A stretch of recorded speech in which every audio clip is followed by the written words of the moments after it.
we can see all this bracken here is sticking up.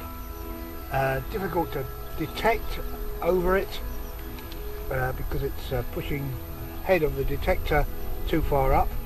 So I'm going to show you a method of getting down a little bit closer to the ground. Okay, this is what you need. A nice piece of board or plank, and we lay that on top of the area we want to detect and squash it down. Now the difficult terrain gives us a few inches closer to the soil itself, so that's what we do, and you can cover a large area doing this, flattening it down using a wooden board. Okay, now we can detect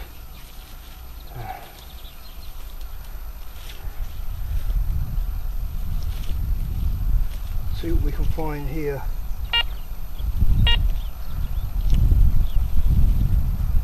The ground here is very ionised, so it gives lots of false signals. There we go.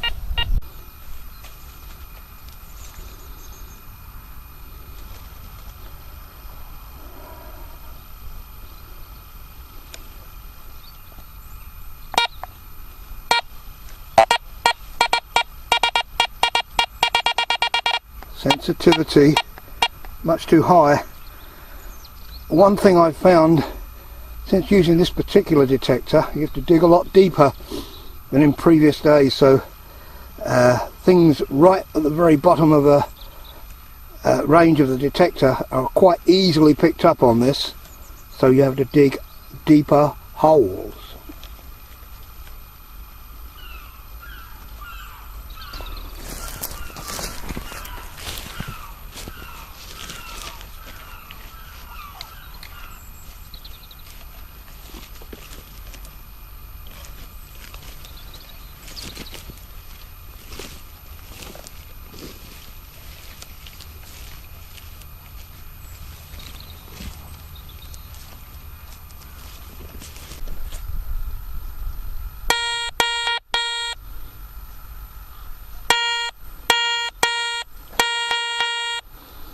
Right, here's our first signal.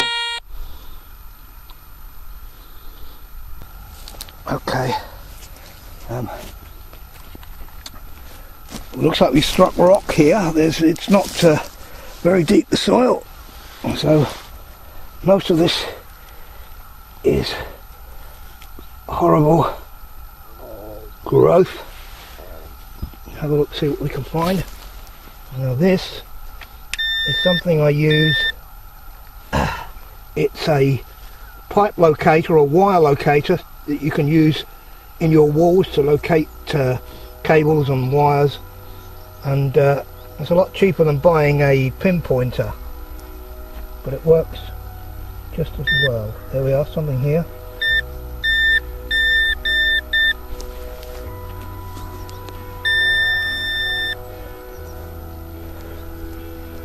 Where are you?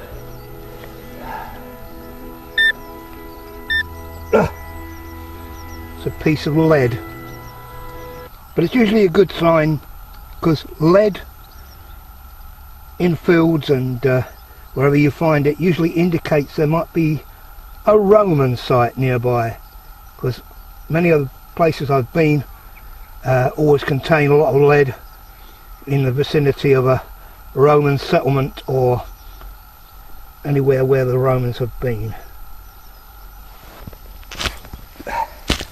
Here's another signal here. I've got to dig a lot of roots here.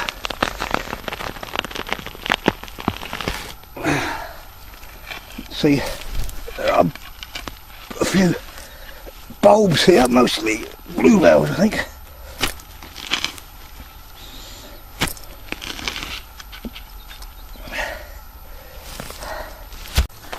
I think it's out But we shall see. There's something here. Let's have a look. Oh! Ah, what's this?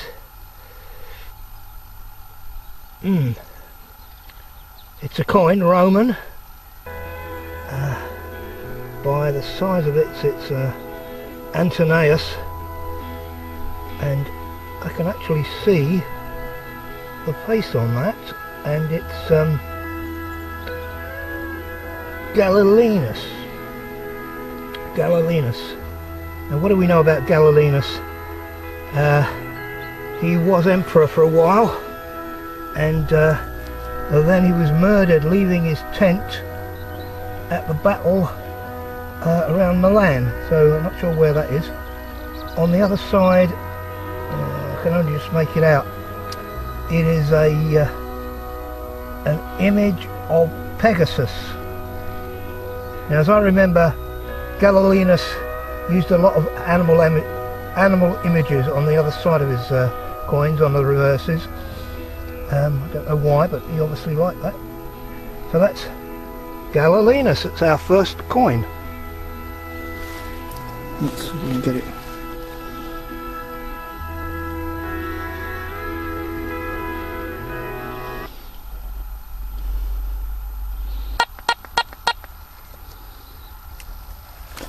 Just check the hole, see if there's anything else in here. Can't hear of anything. Very quiet. Okay, we'll move on.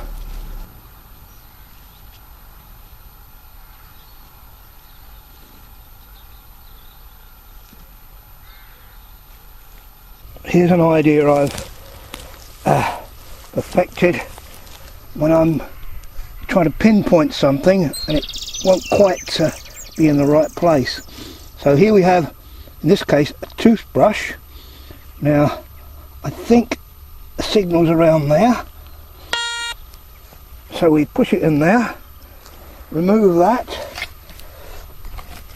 and then we take a little ring, in this case a blue ring, put it over the toothbrush, pull the toothbrush out, and there, that ring indicates where we should be pinpointing and where we should imagine the object will be.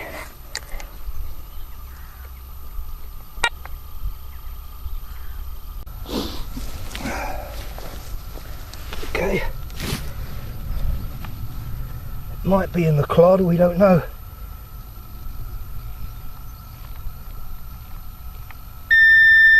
There's something here. Let's have a look. Yeah. Oh, here we go. Another Roman. I think this is a barbarous radiate. Who is it? It looks a bit like Tetricus. I don't know if anybody can see that.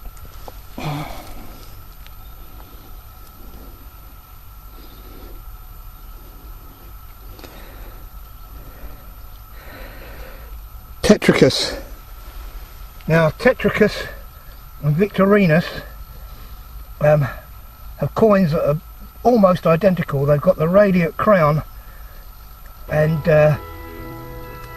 it seems that Victorinus, when he died or was killed or was murdered, his place was taken by Tetricus, and they're both of the same period. Now, barbarous radiates we find are usually produced when the coinage from Rome and the continent began to vanish. So local people, local tribes, local Romans produce their own coinage, and I can't see what's on the back of this one. It's not very clear.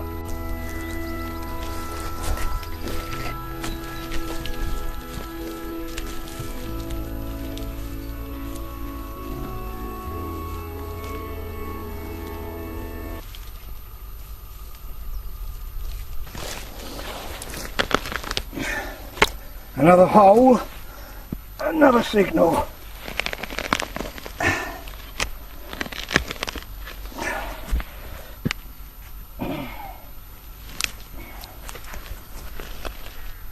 As I said, the soil isn't very deep here, underlined with rock, which is what happens on a lot of moorland sites. Let's see what we've got. I can see this. It's a little buckle, probably either hat buckle or shoe buckle. I'd say this was around about the Tudor period. This particular shaped buckle is probably from that period, so that's good. Nice little buckle, possibly a shoe buckle.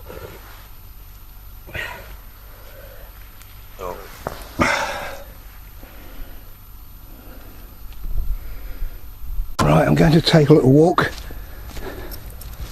see what I can find along this track. You can see it's all overgrown. Now, it's believed that Iron Age tribes were probably living on this hill, but very difficult to get at there where they lived, because the vegetation is so overgrown. So this is pretty virgin territory for detectors, so we don't know what we're going to find. We've already found a couple of Roman coins, which is pretty good, I think, but we're carrying on up this path to see if there's another spot that looks like it could do with a good digging over. I'm picking the places, first of all, where the grass is thin, there's not too much bracken.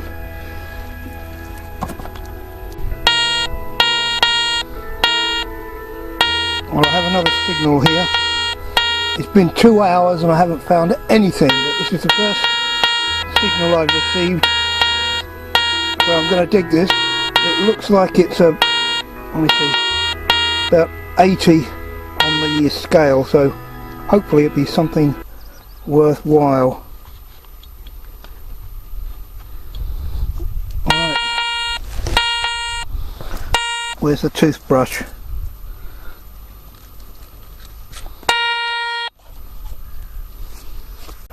Right. Right.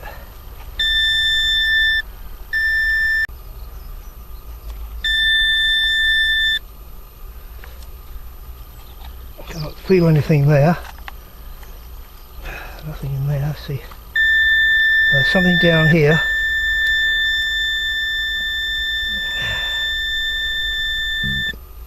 Oh my goodness.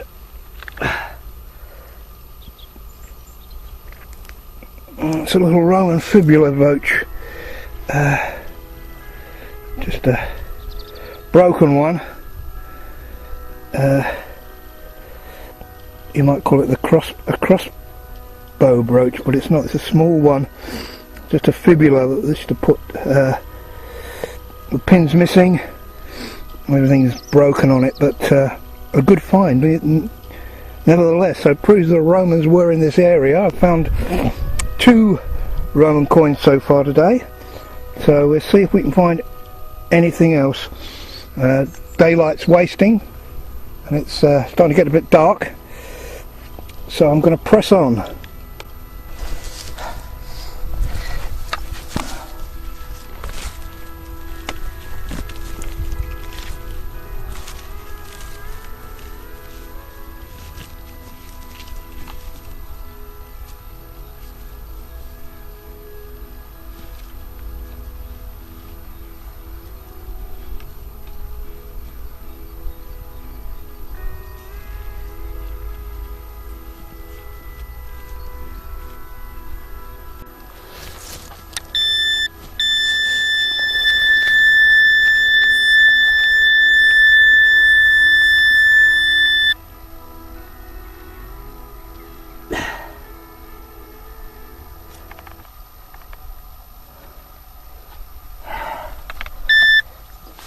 Test it. Ugh.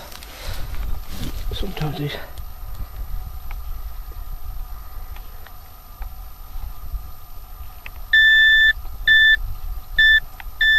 Yeah, something there.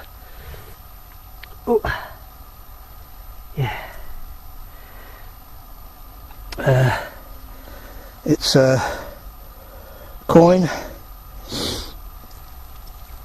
possibly Roman, but a glossy one. You can't see anything on it. You can see that there's a radiate crown on that bit. Just see it, not very clear. On the other side, it's hard to decipher because it's so manky and old, and a lot of it has rotted away in this very acid soil. So that's a really good find for the day, even though it's not wonderful. It's Roman, and we love the Romans because they left so much good stuff in the ground when they left. Be nice to find a Roman rubbish dump. No plastic in that, just bits of pottery, I would think, and other stuff they've thrown away. Okay, so there it is, and I think it might be time to go.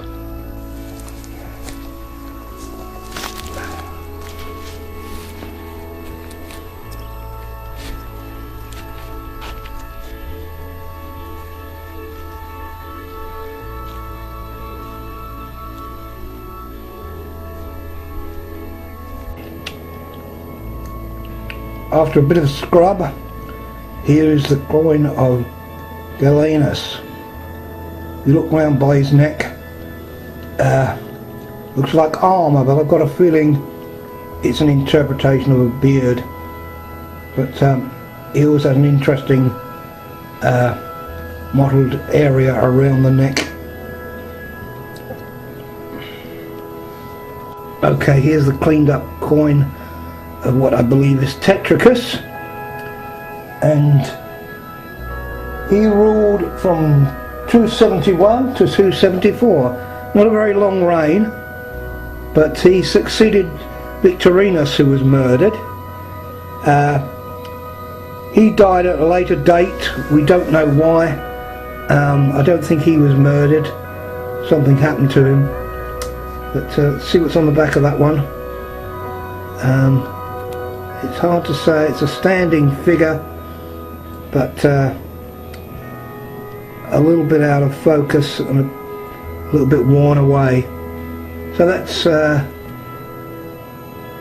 Tetricus. As you can see, he's wearing the radiate crown, which was common in him and Victorinus. They both coins look very, very similar. And here's the other coin I found. This could be actually Victorinus or another Tetricus, but it's so worn and suffered corrosion by the acid soil that you can see the radiate crown, the spikes on the top of his head, reminiscent of the spikes on the top of the Statue of Liberty in a way. But, on the back we have a standing figure who seems to have kind of shield in his hand, but I'm not sure who that is. Probably Hercules or someone like that.